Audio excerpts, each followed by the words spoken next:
All right, guys. Happy Friday. We're finishing up this lesson hopefully today. Okay.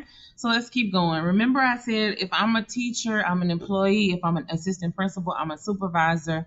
If I'm a principal or an administrator in the district, I'm middle management. And then if I'm the superintendent, I'm top management. Okay. Let's keep going. So, there are some formal structures that are put in place in businesses that help the business go run on a regular basis. Okay. Those can be memos, emails, and bulletins, meetings, deadlines, chains of command, and promotions. Okay. So, informal structures are the day to day work procedures that are in place. Okay, every day I come in, I have certain things that I do. They're monitored and controlled as I go. Every day it may change what I do for my students, but there are relationships, there are influences, there are things in the office and in the workplace that determine the structure there. Okay, an organization that's vertical has chains of command. Okay, they go. Like you saw that little list with employee, supervisor, top management, middle management, etc. Okay, that is what vertical organizations are like. Okay, they go like this. Okay, sorry guys, my nose is itching. Jeez Louise. But in vertical management, there is a greater efficiency in handling uncomplicated tasks. For example, if students need to be taught in vertical management, a teacher teaches them. That's it. Okay, there's no difficulty in that. It's very uncomplicated.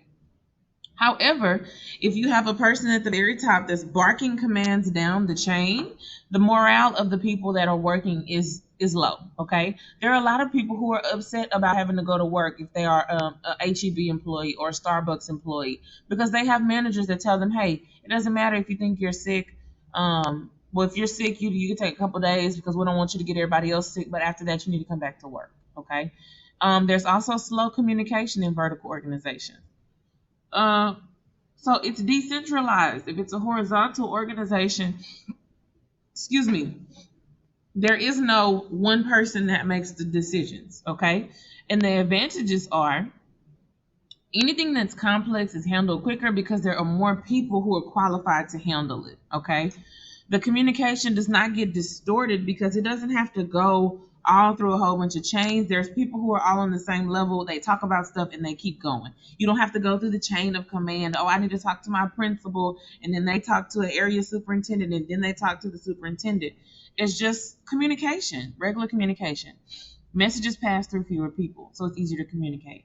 Your employee morale is higher, and so is your employee satisfaction. Okay, you want to work there more often. Usually, if you're an entrepreneur, that's kind of where you fall. Okay, horizontal organizations is where you fall. And then the employees make more of their own decisions. Okay, that's not a school. We are not horizontal, we're very vertical.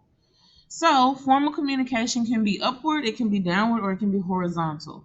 Informal communication is known as through the grapevine. Okay, so if Miss Peterson said that we're going to shut the school down after Thanksgiving, we're not going to come back, we're only going to do virtual, and she says that to her APs, and then one of the APs tells somebody else, and now half the math department and some of the English department, and then CTE knows that, but there's never been an email, there's never been anything formally said. That's called the grapevine. Okay. So now we're going to talk about employer responsibility. We probably don't have much time to go over this, but I am going to add this presentation so you all can work through it. Okay? Responsibility of employers, you have to keep your employees safe. Okay? There's approximately 6,000 work-related deaths every year, 5 million work-related injuries and illnesses, and there are hundreds of work-related errors and accidents that do not go reported. That means people get hurt on the job and their jobs do not say anything. Okay? It is your job's responsibility to keep you safe at work. You should be able to see. There should be smoking environments for other people outside of the regular environment. You shouldn't have to breathe in smoke. You should know where fire escapes are. You should be able to move around your space without getting injured or hurt. And you should have accommodations for your hands if you're typing all day so you don't mess up your wrists and have carpal tunnel.